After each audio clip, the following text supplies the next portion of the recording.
Oh, hey there. I'm live. Oh, let's get that light out of the way. Hey, YouTube Live. This is the second time I've ever done this. And the first time I did it was a lot of fun. And I've been experimenting with Facebook Live and all that too. Actually, in the shop right now, my brother Matt's here filling orders. There's a whole table of orders over there that I'm sort of keeping him from doing right now. So I'm not going to do too long today, but I just finished recording some videos of using the Tanner's blend and a couple different boots here that I have to my right. So this one, let's see if I can angle this over. Oh my God. So this is, let's start from the beginning. This is a 1,000-mile boot from Wolverine. It's kind of hard to see with all the terrible lighting I got going on right now. This one is very dirty. I don't know if you can even see all the dirt on here, but it's just full of dirt. It's kind of gross. And yesterday I started the process of cleaning the other in this pair. It's looking pretty good. So this is the after, and I'm really happy with how this turned out. And I think anybody that is interested in taking care of their leather boots might want to just use what you probably already have at home is some dish soap. And that's what I use to clean these. I used a little bit of dish soap and water, sort of scrubbed it in there, wiped it off, dried it off. If you have salt stains in a boot, it's very important to let them dry overnight once you clean it with soapy water. I was talking to Chris Kolblinger. He's the tanner at Horween. And I don't know if he knows why, but he explained to me that to get rid of salt stains in a boot, it's very important to let them dry overnight. And don't expedite the drying process. Don't use a hair dryer. Don't put it in front of a furnace. Hey, Joe. How you doing, man? Yeah, I think these are 8 years old, and you can see how beat up they are on the bottom. I wore the crap out of these at the tannery. These are my daily shoes that I'd wear going through all the treacherous, like wet, dirty areas in the tannery. Not really caring about them because I like my boots to be sort of beat up. But yeah, that Tanner's blend really brought it back to life here. And again, I don't know how well this will translate, but the before, it's just kind of dirty and ugly. And if the light was better here, you could see that the color is even better now that I've cleaned them and put some Tanner's blend on it. So I was really happy with these. And again, all you have to do is a little bit of dish soap and water and clean them up, let them dry overnight, put some Tanner's blend on, and all I did was brush these with a horsehair brush.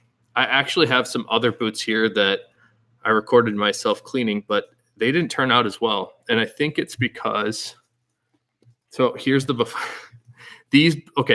Before I show these boots, you should know that 6 to 8, maybe 8 years ago, we had an incredible snowstorm in Chicago, and they called it the snowpocalypse. And I think we had a similar amount of snow in the city here as they're getting on the East Coast right now.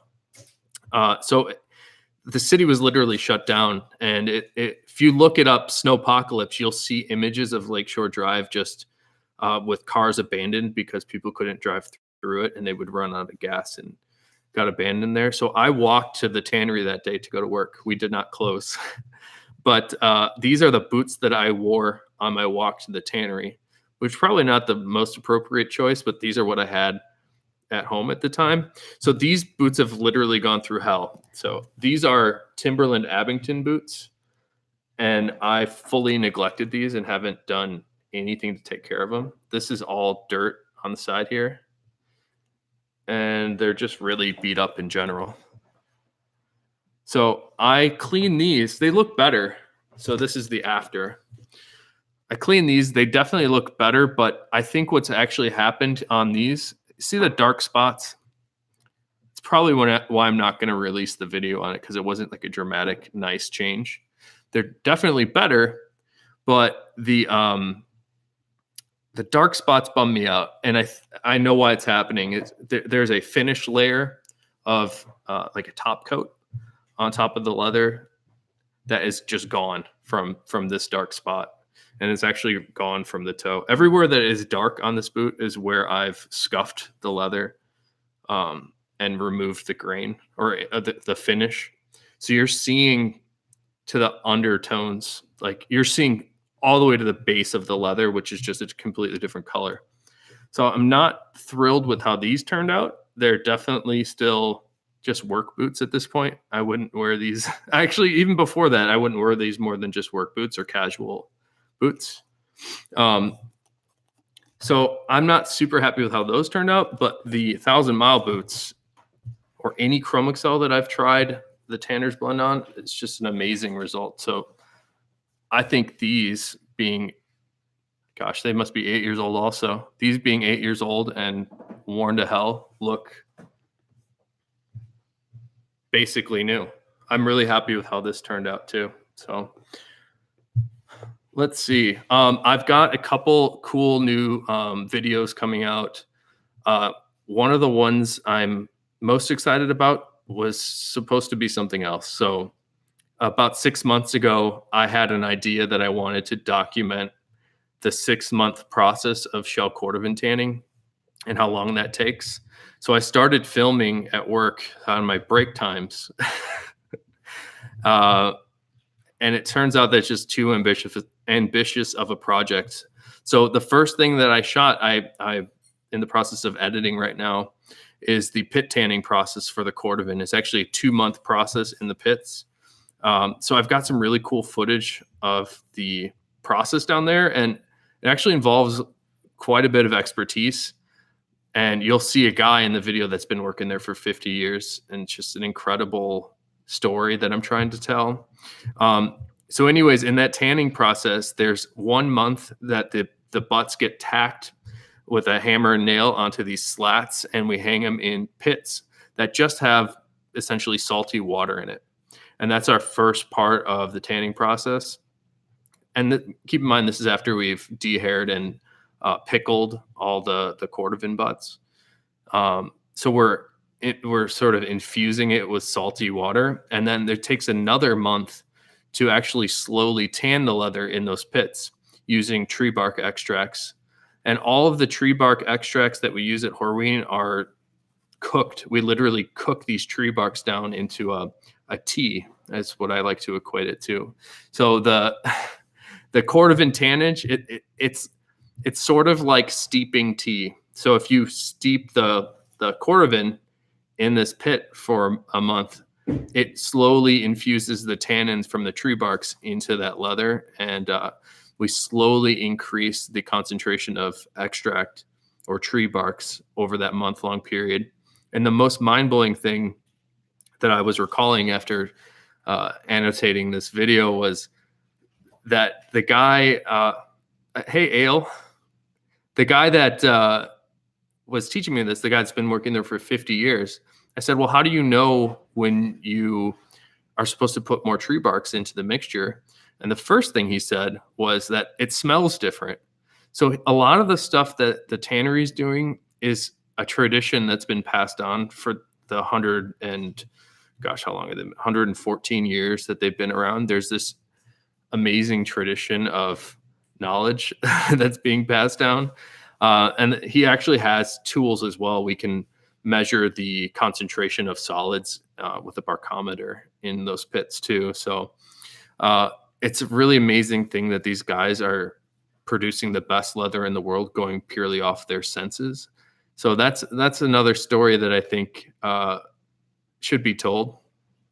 But anyways, today is pretty fun doing these videos. I wish these, it's too bad. These boots are so comfortable. I wish they didn't, I wish I didn't abuse them so badly, because they'd be a lot cleaner looking. But I think these are just past the point of no return.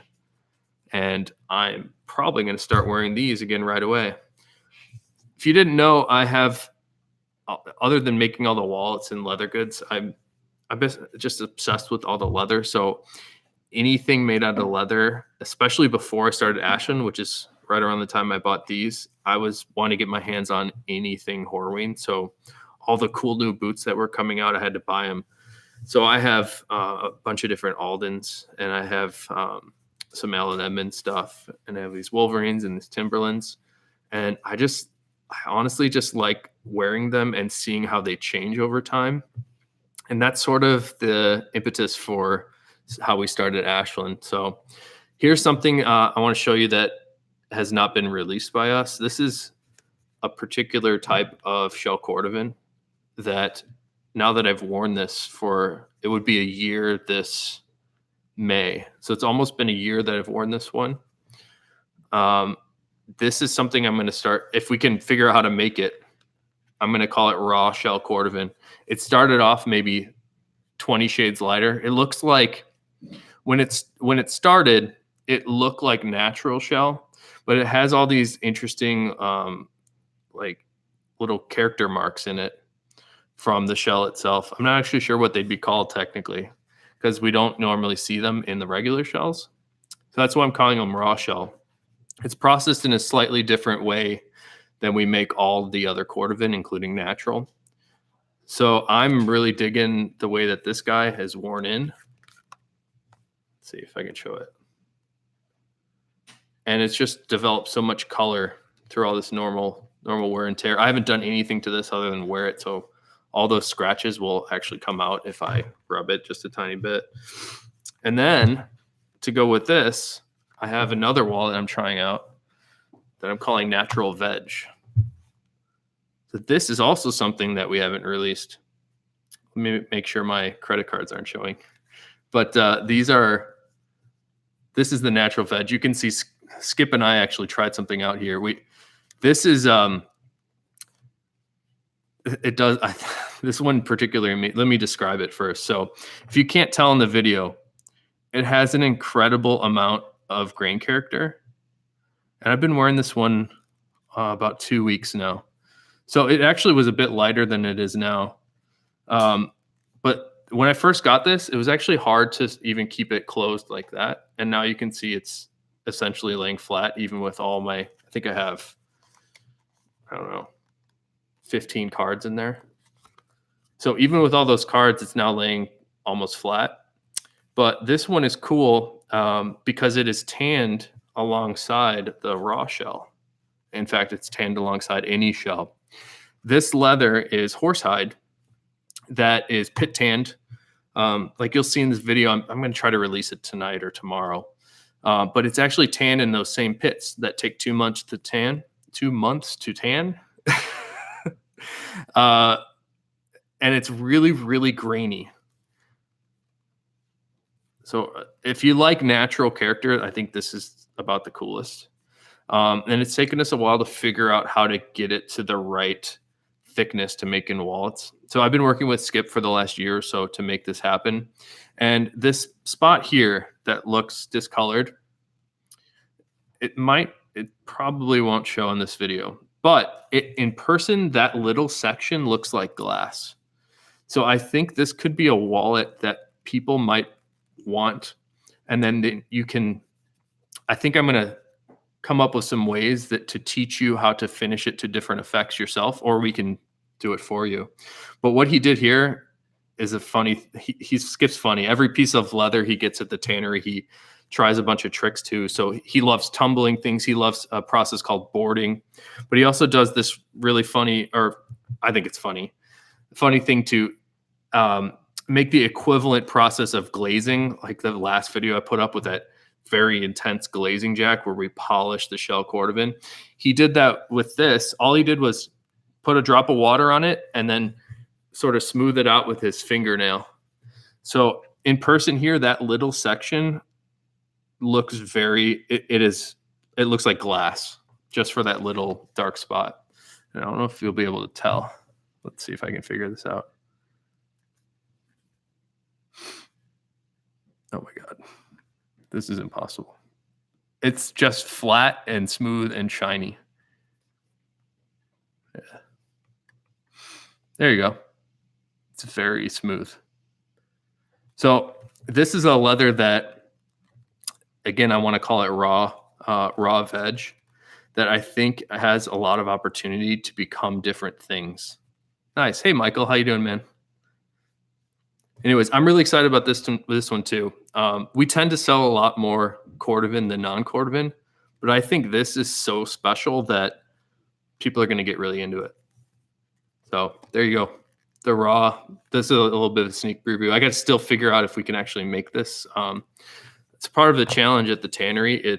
Hey, Steve, how you doing, man? Good to see you.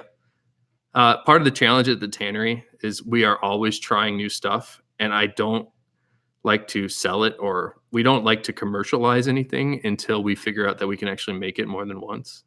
So both of these, you're looking at the first of each, the raw shell and the raw veg. So it might take a few more months of proving it that we know how to do it before we actually offer it. And that's sort of the story for Horween in general. People might not realize, gosh, we probably have 1,000 different leathers that I can think of right now. And each of those are probably a 1 to 2 year development period. It's a lot of effort to develop a new leather. Dursk asks, is marbled cordovan making its way to Alden yet? As far as I know, the answer is no. However, my understanding with Alden is if you go to one of their dealers, or like Alden Carmel, and I think what's the place in Hawaii? Leather Soul, or there's a bunch of different Alden distributors. If you go to them and people start asking them for marbled, they will do it. And I actually think the marble's really cool too. But I'm worried that Alden might not agree. I feel like, and I could be totally wrong, I feel like their market for boots and shoes is a little bit more classic. And I think that the marbled, which you can see what the marbled looks like on my wallets, but you can also see it on some Viberg stuff.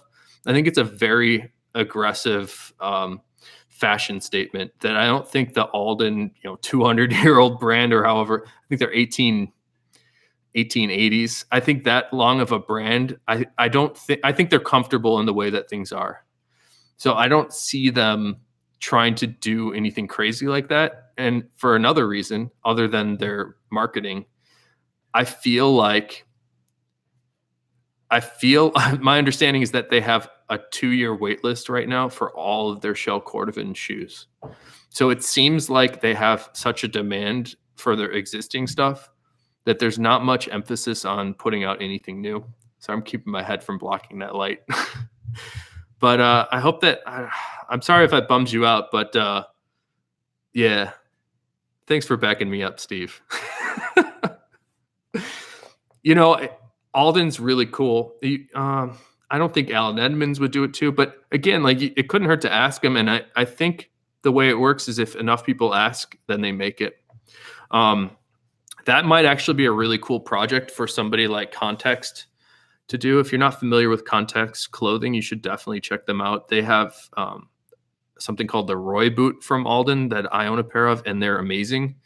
And that is it's like a 1,000-mile boot like this, but it has a crepe sole. It's very, very comfortable. I believe it's on the Berry last as well, which I think is a comfortable last. But Context seems to have a unique ability to push new styles from Alden. So you might have some luck going with them and trying to get them to do like a pre-order special make of marbled shell.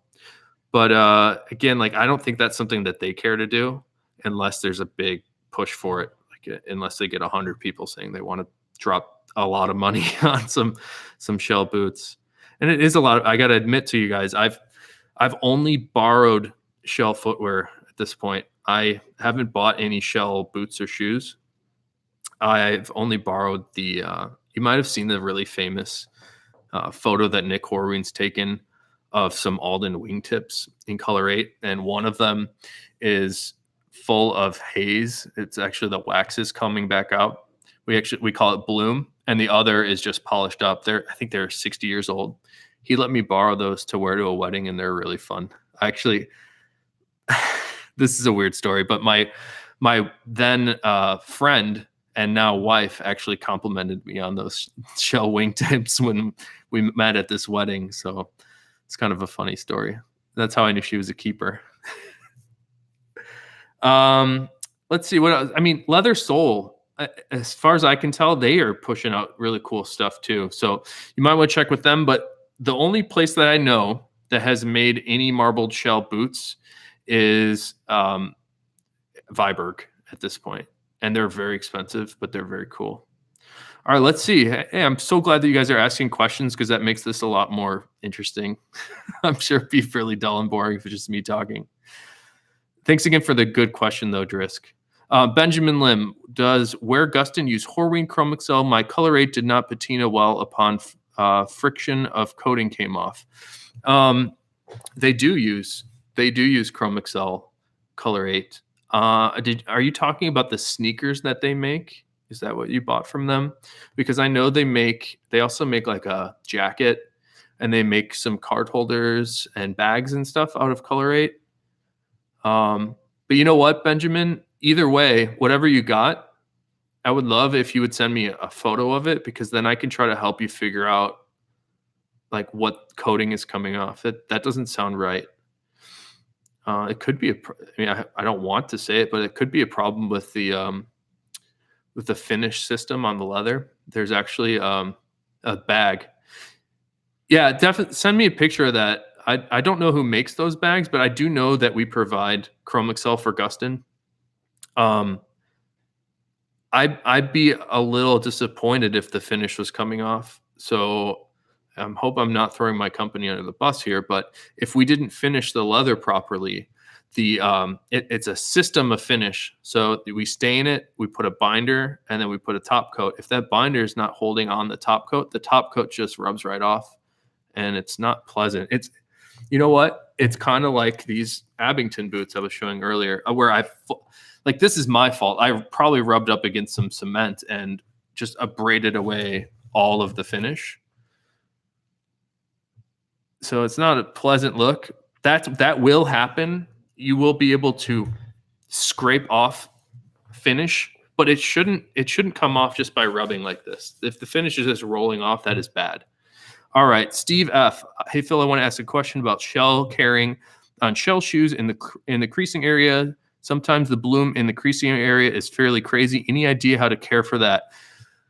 Gosh, I would have to see that in person. I think I know what you're talking about, where it starts to get a little white. I don't want to give you bad info here. I would say at this moment, I don't know. But the only thing I could suggest that won't hurt would be to brush it. So take a brush like this. And you're probably talking about little white, like it gets a little white where it creases. That might just be a buildup of wax. And some shoe manufacturers, who'd you say? Steve, who were your shell shoes made from? But if it doesn't have a finish layer on top of it, which I hope they didn't put much finish on the shell, you should be able to brush it off like this. And if you heat it up enough, that wax should sort of meld back in. So that's a good question too. All right. Steve F. talking about Viberg. They announced Color 6 and Color 8. Sounds interesting. I think they actually announced something called Color 16, which I don't know what Color 6 is, but I do know what Color 16 is. What's really fun, I work at an ancient company, right? So Horween is so old at this point. But when they first started making the shells, marketing wasn't a thing. They would say, hey, here's some stuff, buy it. Go look at old newspapers and old magazines. The ads are so different. They don't do any creative color naming. Yeah, no problem. No problem, Steve. Yeah, 16. So there's a reason it's called 16, which is why I was sort of slamming on the Color 6. But again, they came up with these numbers in very practical ways. So you might say, well, why Color 8? Why Color 4, which is my favorite shell color? There's actually Color 2, Color 4, Color 8, and now Color 16. Color 2 is quite red. It looks like the garnet shell color. Color 4 is my favorite shell color. It's a brown with tones of red coming up. So it's a reddish brown. Color 8 is the classic dark brown burgundy. Color 16 is very dark. If you're sitting in normal light like I'm sitting now, and this was color 16, it would look black.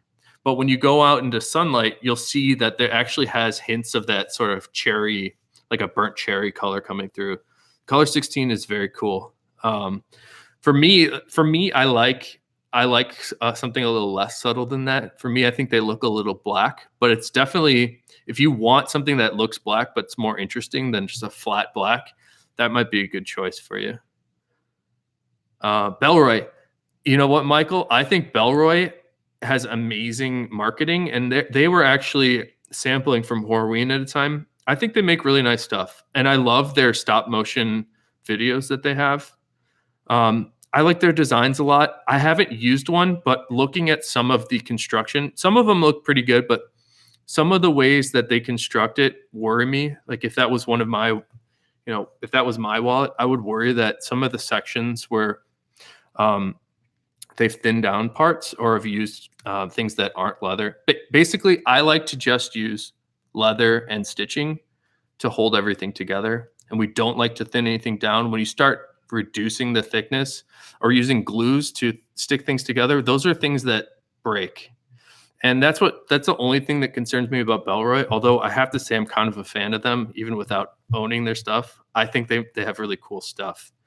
So they're sort of none of my business about these criticisms, but I would just worry that they wouldn't last as long as something like this Fat Herbie, which I'm totally biased against. But all right, so Steve F. Alden, yeah, Alden. Okay, all of the shells that we make at the tannery are handmade, and they're a natural product. So the color tends to vary slightly from batch to batch, from shell to shell. Even within the shell itself, it'll have slight variations of color. Some manufacturers, and I'm not sure if Alden does this, but I would assume that they do. They will refinish after they make the shoe. So they don't take in the shell and finish the shell in-house. They'll cut it and then last it and sew it. And then at the end, I think they'll put a light finish coat over to sort of level out any imperfections or any color variants. And sometimes if they use something like a top coat on there, you might see where it's creasing, that you'll actually see a bit of that film that is a top coat. It's kind of like cling wrap. When that creases, it sort of has a white look. But you really shouldn't see that unless it was refinished by somebody else. I've never seen an Alden with a finish like that. So, hey, if you want to send me an email with a photo of the white creasing that you're seeing, just shoot me an email at phil@ashlandleather.com. I'd definitely try to advise you the best I can. And if I can't help you, I might just go to Art at Alden directly and ask him what we can do. I'll definitely try to help you out. All right. My color 8, this is Driskin. My color 8 is darkened over the years. My recent purchases look more brown compared to people's older shoes posted on YouTube. Are you referring to Alden color 8 or Viber color 8?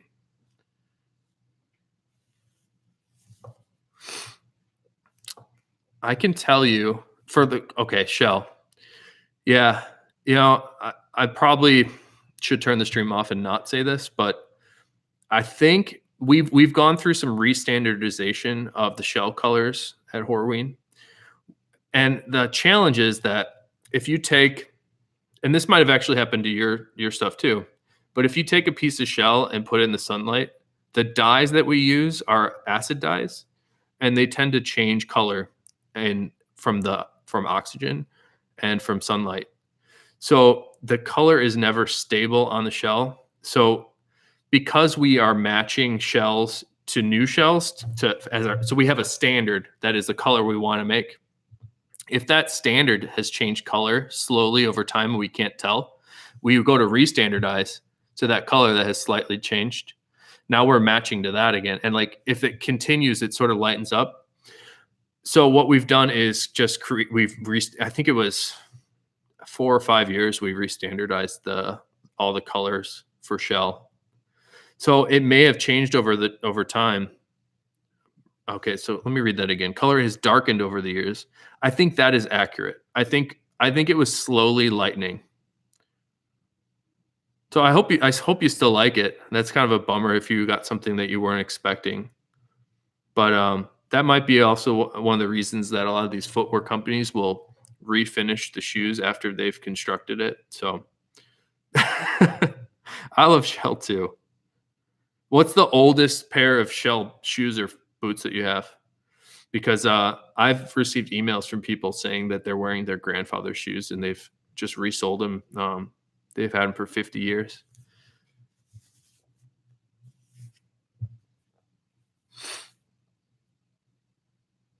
Yeah, yeah. You picked out some good stuff. The one of the coolest things about all the Horween stuff, and I'm going to go off in a couple tangents here, but there's not a lot of footwear out there that you can wear every 50 years. It's not a lot of footwear you can wear for 50 years. That's really simple. It's like as simple as that. And all you got to do is put a new sole on. So the reason that shell is unique is because it never creases, and you can always get that luster right back to the surface. So again, like, what a cool thing if I ever have a kid, it'd be really cool to pass him down some shoes that I used to wear to work. So the other tangent I was going to go on is this is sort of I'm not an activist, but I think that climate change is happening. And I think that all of these manufacturers and tanneries around the world need to be more socially responsible. And there's an audit that we receive every 2 years, and all the tanneries receive if they want to work with these larger brands like Nike. And we all get audited based on our energy use and our water use, and compared to how much square footage we produce. So Horween has a couple strikes going for it in that regard. We make leather based on how good it will be, not how large it will be. So we automatically lose points.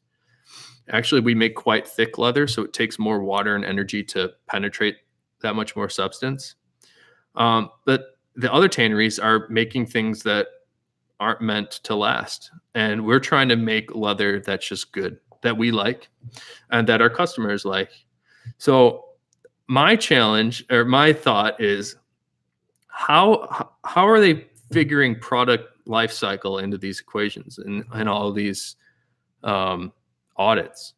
Because a guy that has worn shoes for 50 years, how are you going to figure out the energy usage for that? I mean, we're talking about tanneries that are making leather for $20 pieces of footwear, and they're just polluting the environment. But their energy looks great. Their energy per square meter is fantastic. So I think I'm trying to promote that concept more and more, because I think it's really, really important. I want people to buy a wallet from me and wear it the rest of their lives, or give it to their kids, which we have had happen. One of my favorite stories, I forget who it was.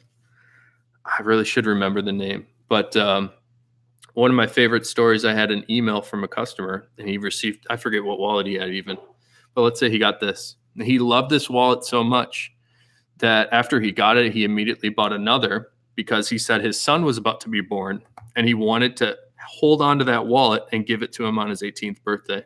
I think that's so special. That makes me feel awesome. All right, let me go back to reading your questions here. Anything new prototypes from Ashland? Yeah, I don't know. You were here, Joe, right? I actually am working on new prototypes. These are new leather options. So I've got the raw veg and the raw shell that, again, I'm not releasing. And I guess you can quote me on this, that I'm trying to release these. I just need to make sure we can do it. But at the beginning of the year, Dan, my business partner, and my brother, Matt, who's downstairs right now cutting, we just did a review of our annual sales and all that. And I have a list of, I didn't count them. It's about 100 products we want to make. And what we've done is we've assigned, we went through them all together and said, what do you think, what are our customers asking for? What do we think is the hole we need to fill in our offering? And each of us have a hit list. So we picked the top 3 ideas, and I got one, Dan got one, and Matt got one. I'm not ready to share too much about that, but I'll share mine. I'm trying to work on I don't know what it'd be called, like a lanyard for cameras, because my buddy Nick Horween is trying to sell some of those lanyards on his website, Genuine Horween Products. So that's what I'm working on. We actually, to my left over here, we just got in a new fancy tool that was not cheap to help us develop new products. It's something called a Glow Forge. You definitely should check it out because it's a really cool piece of technology. The Glow Forge is a laser cutter and etching machine that will help us develop. We can develop a digital pattern for something and cut it out quickly on the Glow Forge. So it should give us a better way to quickly develop product, where before we would draw it out, hand cut it, try it, and then re-hand cut it. It's just a lot of time. For us developing wallets, like the Johnny the Fox took us 2 years to get it right, which I don't think I've ever told that story. But there's so much detail that goes into developing these things that just takes quite a while. So I kind of forget where I was going with this. Let's go back to reading what you guys are asking for. What is Ashland's vision in the leather business? I honestly think your workmanship and quality is superb. Thank you so much, man. It's superb compared to Saddleback, but you guys need to come out with more designs. Yeah, I agree. I think we need to come up with more designs. I'm worried that if you go to the site right now, you can see 100 different wallets. Maybe most of them are different colors. I'm concerned that we're too wide on our color offerings and our wallet offerings, because when I go to the site, like, I know what it is, and you probably do because you've been following this stuff for a bit. But when we get somebody new in, I think it's really overwhelming. So I think what you said about Saddleback is really interesting, because I don't think their construction has ever been good. And in particular, I think their leather is awful. I would really like to take a piece out of them. I think we could do a much better job, make a better product. But for me, like, we've introduced the belts. We did a different key case. I've got the valet trays now. A big thing for us last year was watch straps, and those have been really, really big. People are really buying a lot of Apple Watch bands right now. So I kind of feel good on watches now. I'm going to try to release different belt colors in groups, because it's hard for us to stock a bunch of sizes of a bunch of different colors of belts. So I want to do like group buys. I don't know what you call it. Sort of like how Gustin does it. It's like, all right, hey, we've got this brown belt, which, by the way, I think I want to do brown next. I'm going to say brown belt pre-order. Let's get all the orders in, and then I can buy the appropriate amount of leather and make the right sizes and get it to you hopefully in 2 months. But other products, again, I have a huge list of 100 different or so things, and we're trying to think of things that will add to the lineup as opposed to take away. And at the same time, I want to mention this too. So we have 3 new things, but we're also going back and trying to improve 3 existing products. So I think you're going to be pretty happy with what we come up with to make our current stuff even better. So yeah, I think we need to come up with more designs. You got to also understand is like today was a day off for me. We have Martin Luther King Day off at Horween. I am very strapped for time. So I'm trying to delegate better and assign roles a little bit better. And I'm trying to do more of these videos, because I think this adds a lot of experience for you guys and understanding and telling you why this stuff is special and what it means to me. Hopefully it means to you, or, if you're going to give a wallet to your son, I think it's a really cool story to share with people. But yeah, we're improving existing stuff. We're trying to add new stuff, but there's only so many hours in the day. You got to understand, like, most of the days I'm working 9 hours at Horween, and then I'll come over here and try to do what I can in an hour or so before I go to the gym and then pass out. Let's see what else you guys got here. That, by the way, Benjamin, that was I really like that question, because I think I'm on the same side as you. All right, Steve F. Water stains on lighter shell bothers me though. I have a good tip for you, Steve F. There's actually right now it's my brother and I are the only ones here, but during the day there could be between 3 to 5 people here, not including Dan or myself. But what we've done with our team is we've allowed them. I'm going to get back to the water stains too, because I think that's a good question. What we've done for our team, one of our coworkers is a young mother. So we've set her up to allow her to work at home as much as she can. We actually bought her a sewing machine to work at her home, and she does really great work. Another person that works with us is set up at their home because they were going for like night school and stuff. And it was nice for them to be able to work on the side whenever they could, because I'm all about treating people the way I want to be treated. And if there's something that you can do at home, I think you should. But if there's something we need in-house for, we should do that too. Like actually we're working with a watch company right now, making straps for them, and developing the strap to their tolerances is becoming challenging. So we're having to meet frequently as a team to make sure that we're making the best product that we can for this customer. And, they might not pick us as their manufacturer, but we're going to do our best to make those straps for them as best as we can. Okay. I want to go back to the water stains on lighter shell. I would like to see what you're talking about, Steve, but what you can do, like, let's say I had water stains on this piece of shell. There's little drops. What you can do is just take a lightly damp cloth and just wipe it over again and let it air dry. It's kind of as simple as that. It should even out the coverage a bit. And then after that, you can use something like the Sapphire to the cordovan cream to give it a nice luster back on there. That's what we do. In fact, we do that often because we use a couple water-based polishes here that will leave little drops.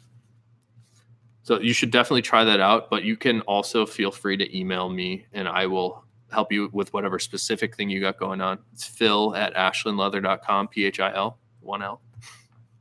All right. The Echo shoes. I'm not sure what they do with their materials, but that goes back to our chat about being environmentally friendly. And I think we should be as environment. We actually have reduced our water and energy usage at the tannery by doing many small changes, including reformulating and trying new chemicals in the tanning process. But again, I think people are totally missing the biggest part of the equation is how long does that product last? Because if you're going to build a piece of junk that will last a season and our shoes are lasting 10 years, how are you going to compare that?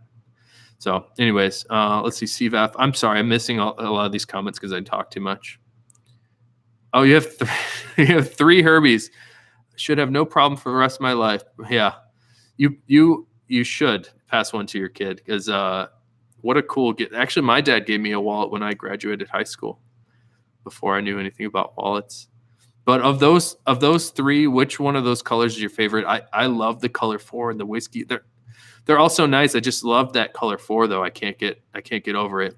I get all hung up on color 4. Yeah, saddleback leather. My understanding is the saddleback leathers, the leather itself is made in Mexico, and I believe they craft in Mexico. There's nothing bad to say about Mexico because there is good stuff made there. But I do happen to know that a lot of the leather I've seen from the Mexican tanneries are just not as nice. For me, the saddleback stuff it's their aesthetic, and I think they've done a really good job selling that aesthetic. But to me, it looks like chalkboardy and dry. I just don't like the way the saddleback looks. It probably should be firm for a bag, but it just seems kind of boardy and chalkboardy. Also, I don't like how many layers of leather that they put on those. If you look at the cross section of it, like this, they have like 8 layers of leather, and it just looks really gross. There's definitely ways around that they could do. And I've heard weird things about their owner. I don't know. Seems like he might be a weirdo. I don't know. It's strange. Yeah, crowdsourcing for belts. Anything with sizes, like the watches are really hard. Watch straps. Apple watch straps are easy because there's only really one size of lug width. But on regular watch bands, we do an 18, a 20, a 22, and a 24. And then we do a short and regular length of each of those. If we were really crazy, we would do a long length as well. But So that, we're talking about 5 different sizes or 10 different sizes right there. And then if we have 5 different colors, it adds up quite fast. So it takes a while, surprising amount of time to make a watch strap right. So it's hard for us to stock all those as well. But same with the belts. It's a lot easier for us to do a big batch and say, all right, we're going to make 10 size 40s and 20 size 36 and just make them all in one shot. Let's see. How do we recreate the gloss in patina shell? Use sapphire. Okay. Let me read the rest of it. Use sapphire. Yeah, sapphire shell cordovan with HH brush, as I do not have the tanner's blend. You shouldn't need the tanner's blend. You know what? If you're talking about the gloss in patina shell, so that's something like this. You can expedite this process. And as far as I can tell, I don't know the science behind this, but the way you develop patina is with a couple of different factors. It's moisture, pressure, and friction. So if you want, I don't know if you want to because it's cheating, but what you can do is put a little bit of water, a little bit of water on the shell and just wear it. And it should brighten up just by the friction in your pocket. Or you can, sort of just rub it on a soft cloth. That might take a while. But definitely the water helps. Like this little spot right here, that is just polished in water and it hasn't dried out. And it's just remaining like this. Skip did that on my wallet a week ago. So yeah, you can definitely expedite the patina effect. Listen to that. I don't know if you can hear this. So if you ever want to be able to figure out if a leather is a true veg, just listen to this. It kind of has like a scrunchy sound. For me, like that sounds like veg. The shell doesn't have that because it has more, actually it does a little bit, but this has more oil content in it. So it should have a little bit less. That's a fun one I haven't done before. Michael, I bought a Bugs and Ran Horween reverse color 8 shell. I love it. Makes me smile multiple times a day. Thanks so much, man. It makes me smile to know that you're smiling. Actually, that Bugs Moran is a wallet that my business partner wears every day. He really likes that one, and I like it too. I'm a Herbie guy, but that's my baby. All right, let's keep going here. Thanks again for the compliment, though, Michael. That's really nice. In general, used sneakers, cheap shoes tend to go to landfill. Quality shoes tend to go to eBay. Yeah. How are you going? It's frustrating because at Horween, we have such pride in what we do. It sucks for us to get kind of crapped on.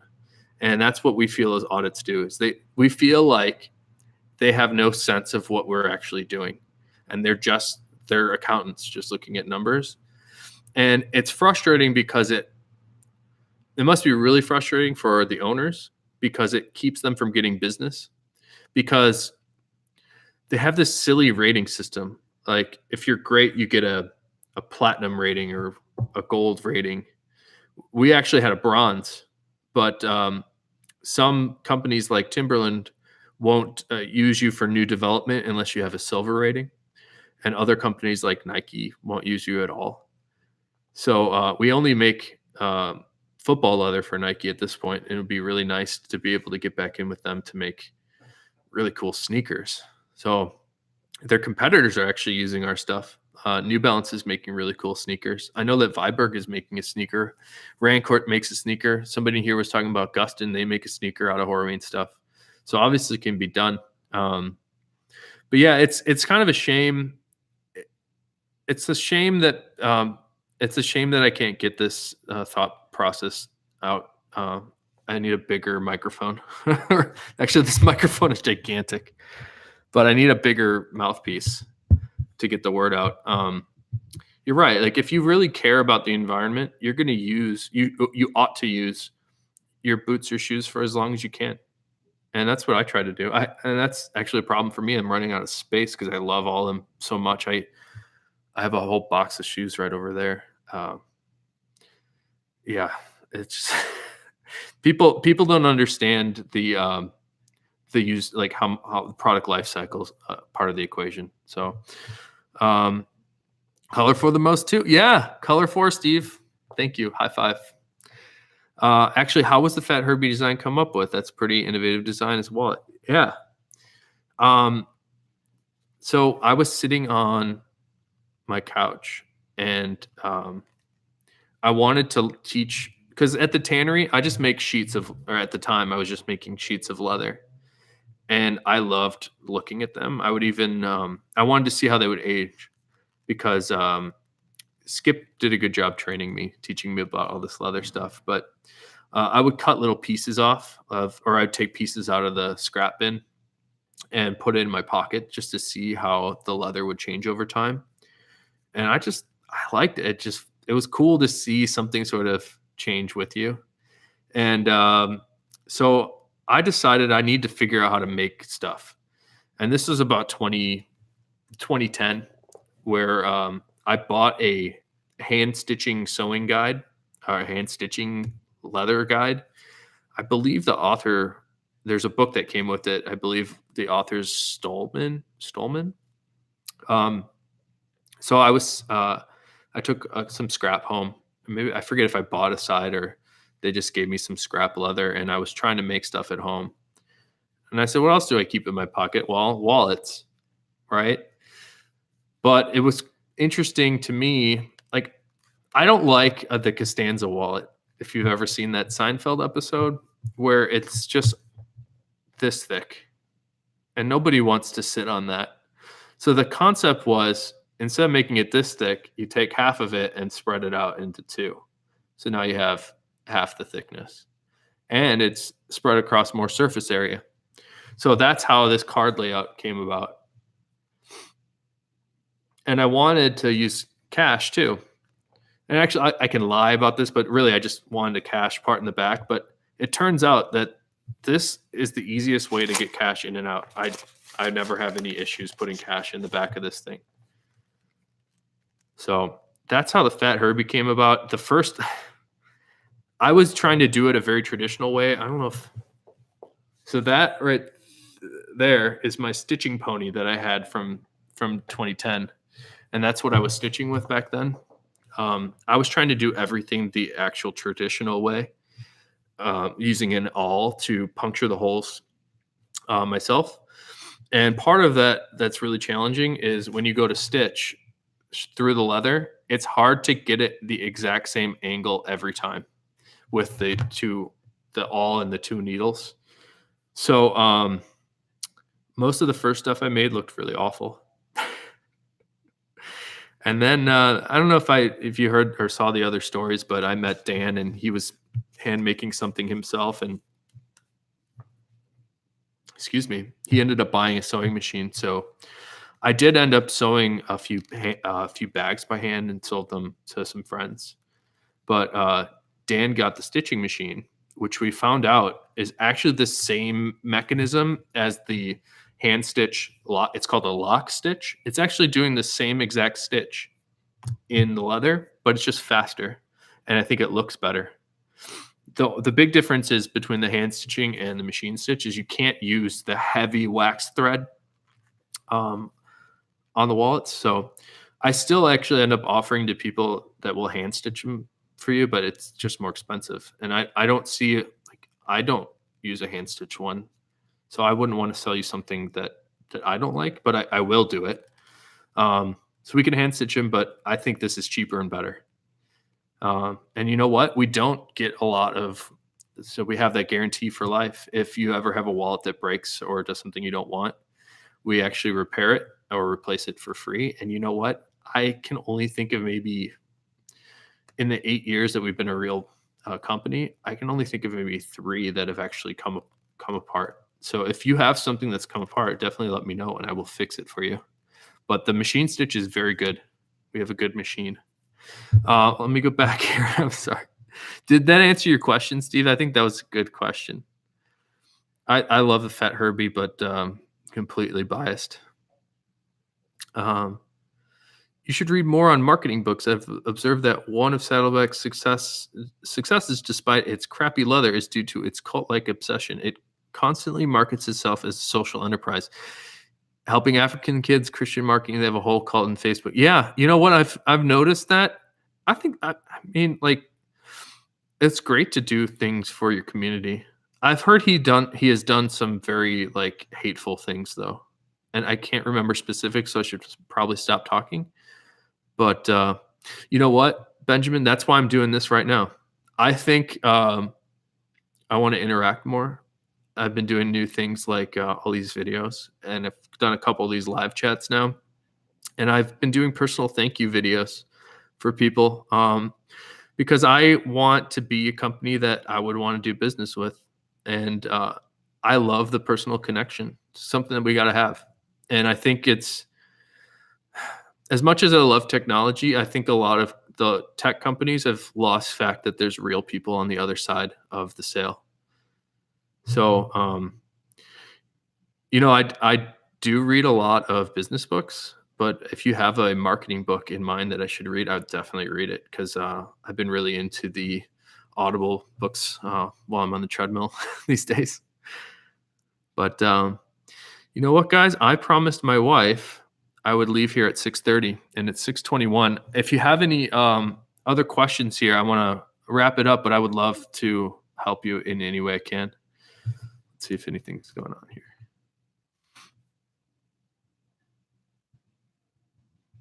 Yeah.